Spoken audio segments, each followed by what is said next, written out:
দেশসেরা opener Tamim Iqbal এখন দেশের ক্রিকেটের অভিভাবক। দায়িত্ব নেওয়ার পর থেকেই প্রশংসা এবং সমালোচনা দুটোই পেয়েছেন। তবে বিসিবি সভাপতি তামিম তার নিজ গতিতে বাংলাদেশ ক্রিকেটের পরিকল্পনায় এগিয়ে যাচ্ছেন। মাঠের ক্রিকেট নিয়ে একের পর এক সিদ্ধান্তে প্রশংসা পাচ্ছেন খান সাহেব। জাতীয় দল কিংবা ঘরোয়া ক্রিকেট সবার কথাই মাথায় রাখছেন নয়া বিসিবি বস তামিম।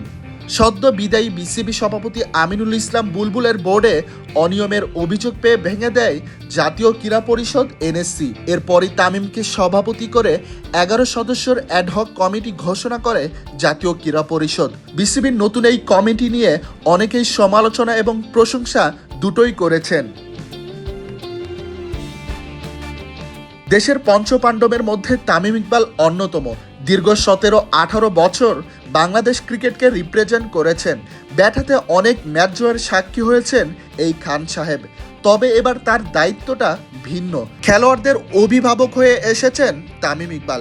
দায়িত্ব পেয়ে মাঠের ক্রিকেটটা ঠিকঠাকভাবে চালানোর জন্য একের পর এক পরিকল্পনা করে যাচ্ছেন বিসিবি সভাপতি তামিম। খেলোয়াড়দের কথা চিন্তা করে দায়িত্ব নিয়েই তাদের বেতন বাড়িয়েছেন নয়া বিসিবি বস।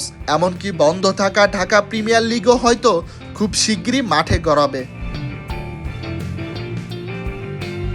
লম্বা সময় বাংলাদেশ ক্রিকেটকে সার্ভিস দেওয়া তামিম জানেন ক্রিকেটের কোথায় উন্নয়ন করতে হবে। সবার আগে মাঠের খেলাটাই তামিম ইকবালের কাছে সবচেয়ে বড় অগ্রাধিকার। তামিম ইকবালের নেতৃত্বে হয়তো বাংলাদেশ ক্রিকেট নতুন কিছু দেখতে চলেছে। ক্রিকেট ভক্ত থেকে শুরু করে সবারই এখন একটাই চাওয়া, ক্রিকেটটা যেন ঠিকঠাকভাবে চলে।